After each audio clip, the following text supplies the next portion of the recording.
Hello everyone, my name is Danny and I'd like to welcome you to another edition of Friday Reads, where I join scores of book lovers all over YouTube as they share what they've been reading this week. The first book that I'd like to mention, this is the only thing that I finished this week and it's a holdover from last week. It is Cupid's Coffee Shop by Courtney Hunt. This is set 1. It is a novella collection, which set 1 contains books 1 through 4. She calls them books, but since the entire collection is roughly 260 pages, which is, the size of one small novel, I would call these 4 stories novellas. But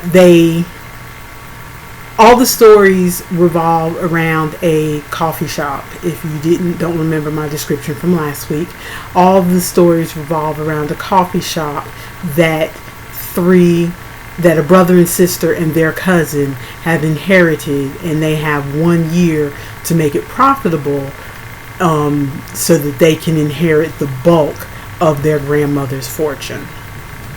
So they're living on a stipend while they try to make a go of this coffee shop. And since they have a year to make it profitable, each story covers a month, starting from January on down to December. Since it's romance, there's a different couple that is featured in each month.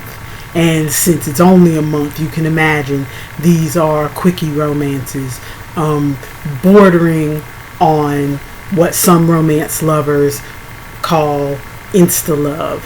And a lot of people have big hate for insta-love. I personally don't, but these are quick stories. But you get used to that if you read novellas. I read a lot of novella collections from Christian publishers, so I'm used to a romance wrapping up quickly. And, it shows an author's skill if they can make the romance make the reader not feel the shortness of the word count, is the best way that I could put it. So what did I think of it? Well, I did a review over on my blog, Average Gal Reads, but basically I would say don't be fooled by the covers. Well, it depends on what covers you get. The covers that I got have cute pictures of different coffee drinks on the cover of each novella, because each novella is named after the specialty coffee drink of that month. So there's Java Frost for January. There is I think the last one is Cherry Blossom Cappuccino. The March one is Lucky Latte because of St. Patrick's Day. I forget what the Valentine's Day one was, and I'm not even going to look it up. But, so there's cute little pictures of coffee drinks with the little latte art that you can get at the nicer coffee houses on top of the cups.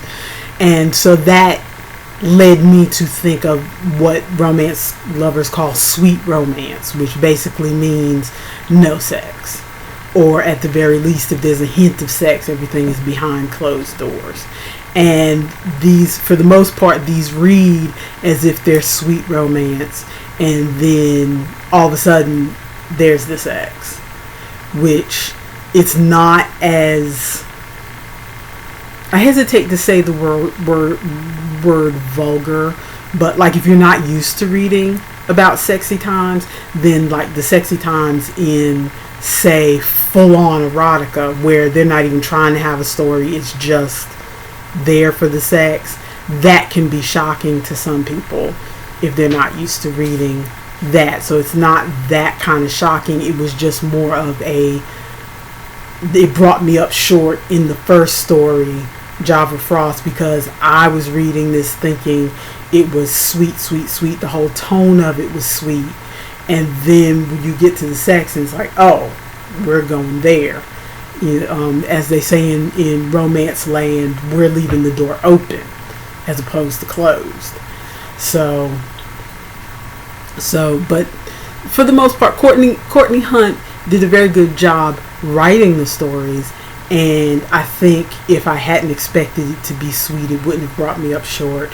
And that's on my part, because I think if I had investigated a little further on her website where I had downloaded the books, I would have noticed that she has other books where it gives descriptions of how she does write about sexy times. So that's partly my fault, because I am a person who, I do read blurbs, but I often, by the time I read the blurb, which makes me interested in reading the book, and so I put it on my TBR list, but then by the time I get around to the book, I don't always read the book right away when I find it. There's often a gap of 6 months to a year between me finding a book and putting it on my TBR list and me actually reading it.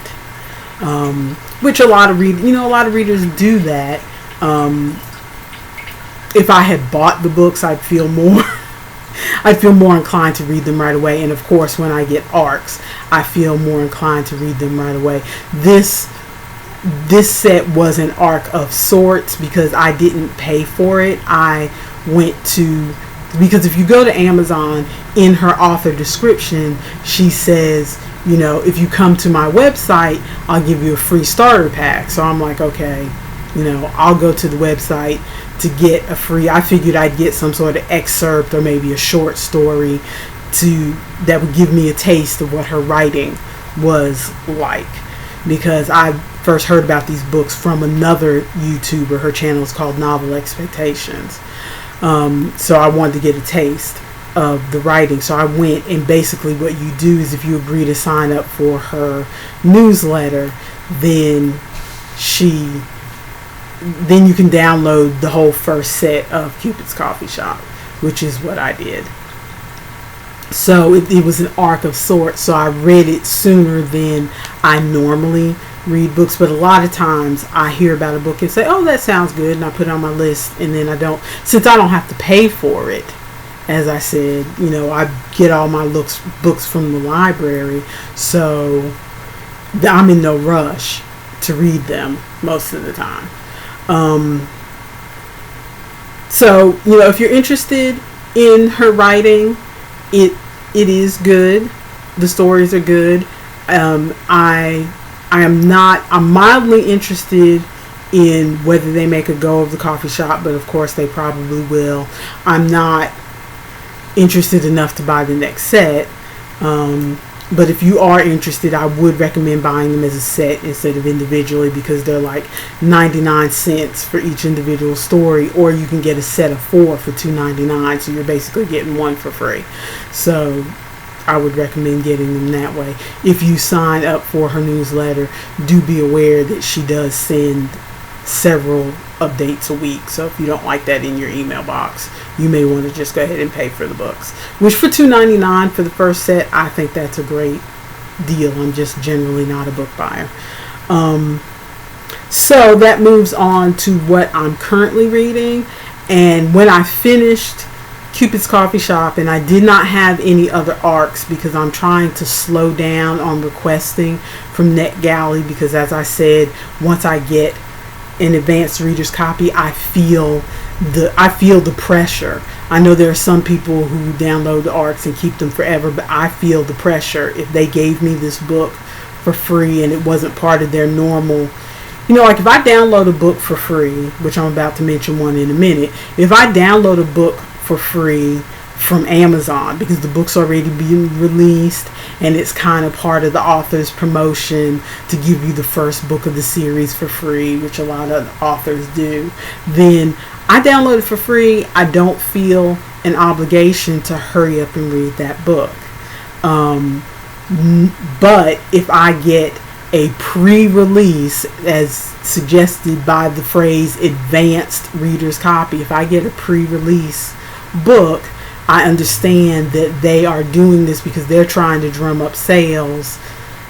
I know the other ones are trying to drum up sales too, but I don't really feel as much pressure as when I get the pre-released copies, because I know they don't give those pre-released copies to everybody. If you go on Amazon and they're giving the first book of the series to everybody who shows up, then I don't feel a rush to read it. But with an advanced reader's copy, I do feel the pressure of, oh, okay, they didn't give this to everybody, they're giving it to me, so I'm going to be respectful of that and hurry up and read it and do a review and place the reviews wherever I can. And it's not always a good review, because I tend to be hard on books, because I'm not one of those readers. There are book lovers and then there are readers, and I think I'm more of a reader than a book lover, because I hear book lovers in particular who they are like up to here with their love for a book. There are either books that they hate or there are books that they love, whereas most books are fine. They're fine. Every once in a while there's a book that's like, oh my god, I hated that, but usually books are fine. And to me, for me, that's a good rating, because I'm not a over the top kind of person. It's like, the book was fine. If you get a 3 stars out of me, which I know authors don't know that, but if you get 3 stars out of me, that means there really was nothing wrong with the book. I read it, I enjoyed it. Did it change my worldview, or whatever, and send me into heights of ecstasy? No, but I enjoyed reading the book, and I would, if somebody asked me, hey, I'm bored, what can I read? I'd hand it to them. But I'm not I'm trying to be better about that, because I realize now that if you give everything a 3 out of 5, then you're pretty much, your reviews are meaningless. So I'm trying to do better about giving a few more 4s and a few more 2s or 1s, depending on how I feel. So I was at a loss. I had no more arcs. So I was like, what can I do? Well, I do have 2 books that have been sitting on my currently reading on Goodreads for ages, so I'm like, let me go back and give these one more try, and then if I really don't like them, just abandon them and move on, and delete them from my Kindle or whatever, and not stress about them. So the one I picked up was Whiskey Sour.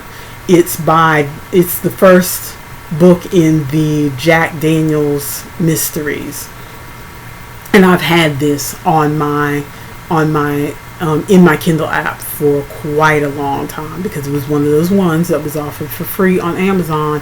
And about 5 years ago, I went through, when I first discovered ebooks and first discovered you could get free ebooks on Amazon, I went through that frenzy of let me load my Kindle app up with a bunch of free ebooks, because at the time my library had not really built up their ebook game yet. They are strong in their ebook game now, and I can get a lot of books that I'm interested in, but back then they weren't so strong, so I had to rely on free books from Amazon, because as I said, I don't have much of a book budget. So this book, I'm trying to give it a chance. It's your basic cop whose life is kind of a mess, so she throws herself. The heroine of the book is Jacqueline Daniels. Everyone calls her Jack. She is, she's the basic police detective whose life is kind of a mess, but she's good at her job as a detective, and she's on the case of this murder in this first book called the murderer. It's a serial killer called the Gingerbread Man, and he's one of those serial killers who feels like he's having a personal communication with the detective who's the head of the case, so he's taunting her and killing all these people at the same time. And it's just it's not my kind of book. If I'm going to read a mystery with a murder, I usually read, I would lean more toward a cozy than I would read this. This, I probably would have read, because I read a lot of the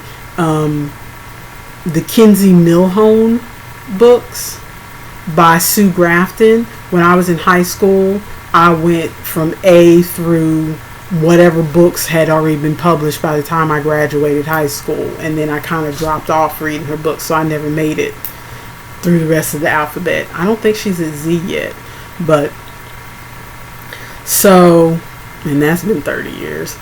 But I don't read detective fiction anymore. I didn't read a lot of it back then. I read the Kinsey Milhone books, but other than that, I didn't read a lot of detective fiction. But I really don't read it now, even with the cozies. I enjoy a cozy if there's a little bit of magic in it. Like, I think the author Barbara Bretton, Bretton, I think is her last name. She has a series that's a little bit of a cozy and a little bit of paranormal and a little bit of romance, just all three kind of melded together in equal parts. And I don't know why I never finished that series, but that's closer to what, if I'm going to read something that's a mystery. I'm not straight up thrillers. Some descriptions say that this is very, very graphic. The murder parts are very graphic. I guess I haven't gotten to the graphic parts yet because I haven't read anything that's really bothered me. The writing is very good, and if you are into that type of story, then you'd probably enjoy it.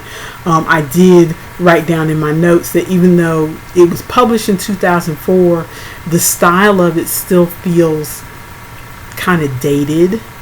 Like, I mean, she has a cell phone and all that kind of stuff. It's not that. But it's just something about the style. Like, if you've watched a lot of cop shows, then a lot of the things that she says in here, like, or some of the characters say, like, at one point, the coroner calls, or the medical examiner calls her to give her the results of what the serial killer had done to the latest victim and what he'd found. And then as he signs off the call, he says, "Jack, you've got to get this one," or "You've got to get this idiot or this pervert," or whatever. And that's just like, yeah, that's in every that's in every detective story. You expect to see that come up at some point. I mean, and I know at some point that may have been new and dramatic, but now I feel it feels really kind of cliched. But there's not too much of that.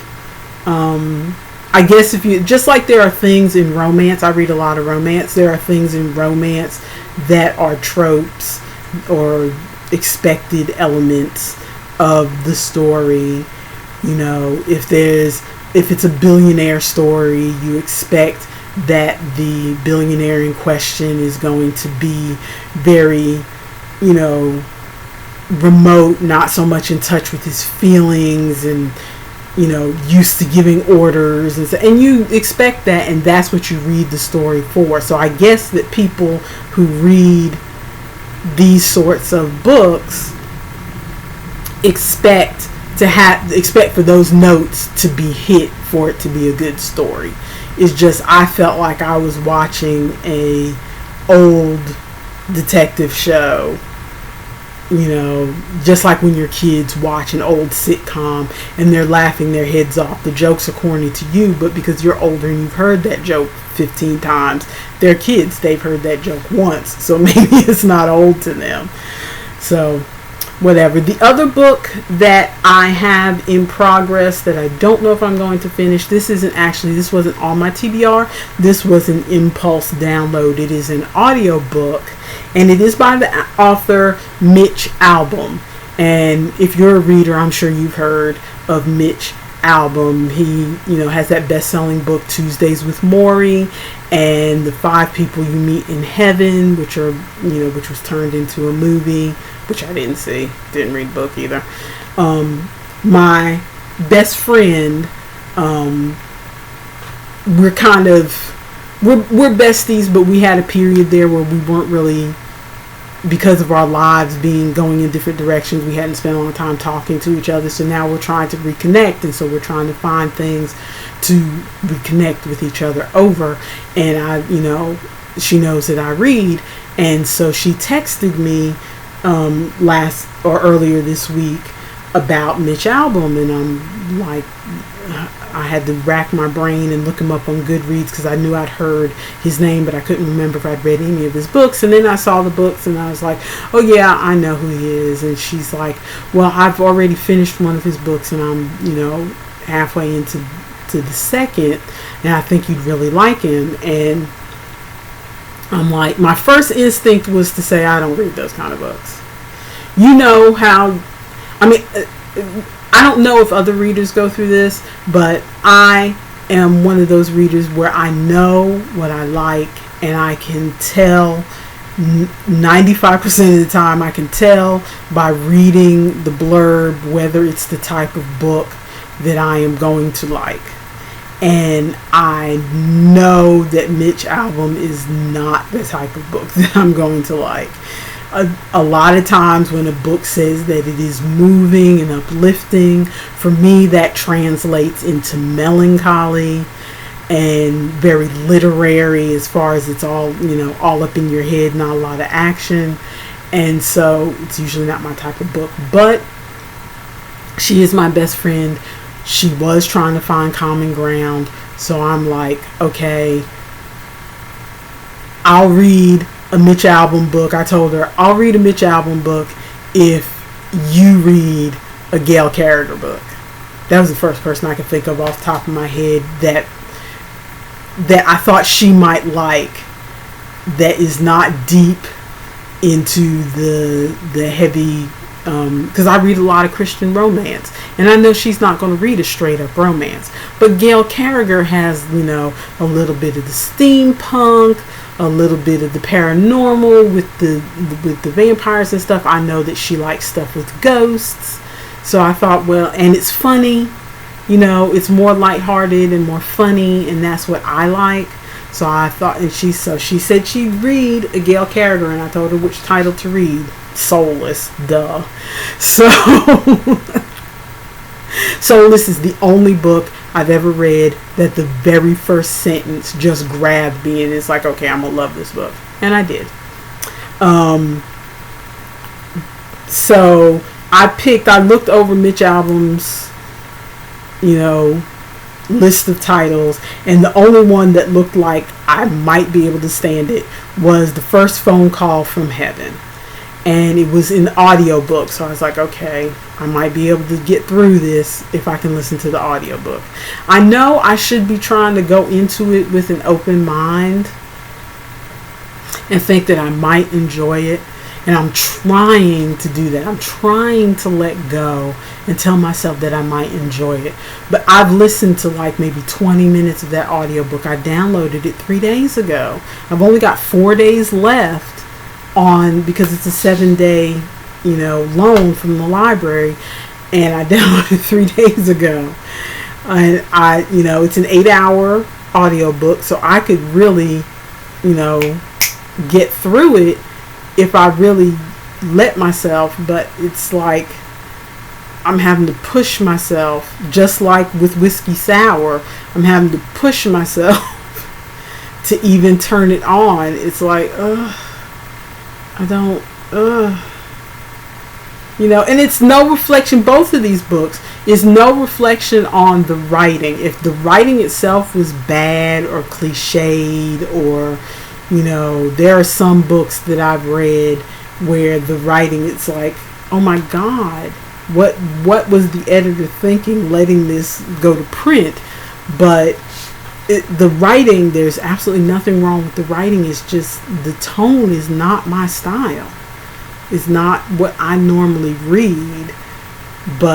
And I'm trying to give it a fair chance because I don't want to say, ugh, I hated the book. When it's really my personal preference, I don't read that genre. So there's nothing wrong with the book. I just don't read that genre. But she seems to think I would like it, so I'm trying to see what I can get out of it, you know, that makes her think that I would like this. So at the very least, if I can get through the book, and it's only fair if she's willing to read a book I recommend, that I read a book she recommends. So if I can get through it, then at least it would open up a discussion as to what she knows about me, or what she thinks she knows about me, that she thinks I would like this book. So other than finishing those 2 books next week, I don't know that I will get a lot of reading done next week because I am a college student. Yes, old lady going to college. And I have classes starting on Monday. And the 2 classes that I'm taking, one of them involves medical terminology. So I'm pretty sure that I will be doing a lot of memorization. So I don't know how much reading I'll be getting done. But if I manage to finish either one of these or both of these books, then and still have time to pick up another book, because you know next week is the first week of class, so usually there's not a whole lot you have to do the first week of class. I think that I might read Up the Junction by Nell Dunn. I've been watching, the reason I picked this off of my TBR is that I've been watching a lot of black and white instructional films from the 1950s and the 1960s, and this book was written in 1963, and it's kind of a slice of life. From what I understand, it's kind of a slice of life story. I actually heard an abridged dramatization of this story on BBC. So I want to, but even listening to that, I felt like some stuff was left out, so I wanted to try to read the book. And it's basically a slice of life story about young people living in the slums of London. So I think I might give that a go if the classes, you know, they may take off running, and I may not be doing a Friday read. So if you don't see a Friday reads video from me next week, it means that my classes took off running and I'm not going to be reading anything but medical terminology for a while. So if you've gotten this far, thank you for watching. If you're one of my subscribers, thank you for subscribing, and I hope to see you next week if the work isn't too much. Bye.